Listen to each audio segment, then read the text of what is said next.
Hello, I'm Tony McNeile. I'm a Unitarian minister and I'm the minister to the National Unitarian Fellowship. And you can read more about us on our website. I would like you to join with me in this short period of meditation and reflection. You can sit and watch or just listen. Meditation is about finding that stillness which is inside. Try sitting quietly for a few moments. Feel your feet touching the floor and your head relaxed on your shoulders. Try to sit so that your body is poised and balanced without it being in tension. Feel that your head is balanced evenly on your shoulders. Take a few deep breaths and let the whole body relax into this balanced pose. And now, be aware of your breathing. Let the breath flow in and out in an even rhythm. Count the breaths if you want to. You can let your eyes close. Your head may be full of thoughts that have nothing to do with meditation. Your steady breathing will slow them down. You can be aware of a dreamy feeling. You are reaching into the quiet centre of your being. Let your mind float there. It will stop spinning, and you will feel the calmness and serenity and tranquility of a mind that is balanced. It may only last for seconds, but you are on the way, if you can find time to do it again. And you can listen to my little talk. Try to make pictures from it in your mind as you listen.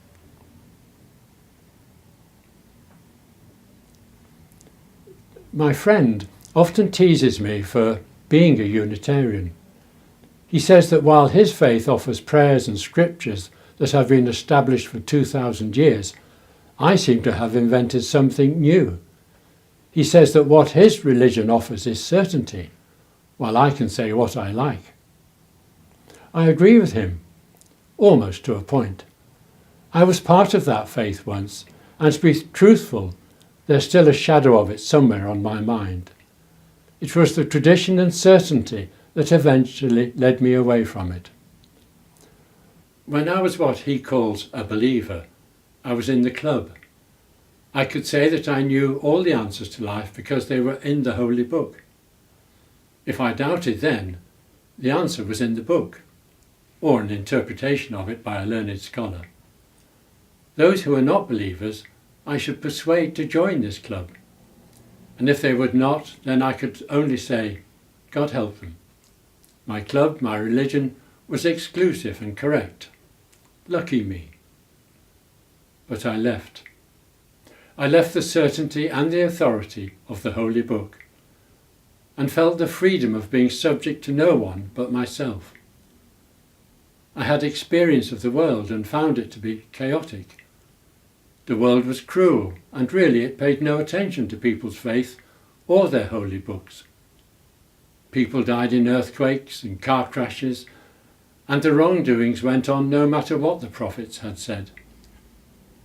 The sins of the world were as rampant in my generation as they were in the last, and seemed to be getting worse as the centuries processed. I love the outdoors. This is my cathedral, I said. I feel a oneness with nature. It is as red in tooth and claw just as my world, human world, is. Life is a lottery in nature too. I would climb my hill and gaze in wonder at all that was around me. I did watch the sunsets and often the sunrises too. I felt the enormity of time beneath my feet and how short and frail were my moments in it. I loved it and I felt an emotional connection to it. Some chance within the chaos of that primordial first explosion had created this little jewel of a planet, spinning round a sun that would burn for billions of years. and I have my moment in it. How wonderful. My religion was to be in tune with this natural world. In quiet moments I could feel its energy. There seemed to be a purpose within it. Life was inexorably moving forward, developing, changing, improving, to be able to survive better. But I was also aging. So was it. This earth needed protecting from the abuses humankind were inflicting on it. Money was the god they lived by, and the world would literally end in the hands of the wealthy, but by then it would be useless and arid. It was a depressing thought. But by nature I am an optimist as well as a free spirit.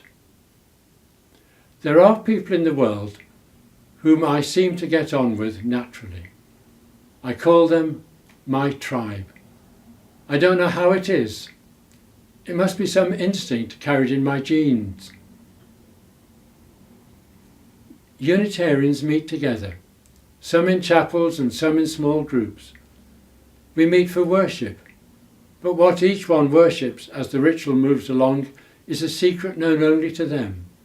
It lies in the heart, within their spirits. Each is at a place discovered while on their journey to understanding. Yes, there are often songs and reworded hymns because people like singing. Prayer is seen as an energy to be added to the river of life. These are the Unitarians. Now let us share a little prayer. Let us imagine the angel of peace as a presence in the world where so few are trying to see the angel, a world where the powerful seek more power without a care, a world where people pray with hate in their hearts, where the hungry and the poor are not counted, where dark forces seem to emerge and try to snuff out the light of truth and compassion. In our prayer, let us acknowledge the angel of peace. Be counted as one who does care. Be counted as one who will protect. Be counted as one who has the light of love and compassion in their hearts.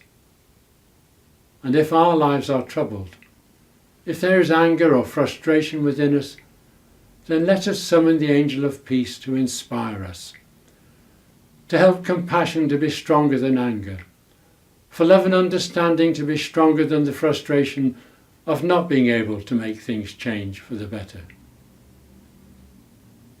Thank you for listening. Thank you for watching. I hope you will call in again at our website, and you are always welcome. And I hope you will practice meditation sometime and find that peaceful spirit within.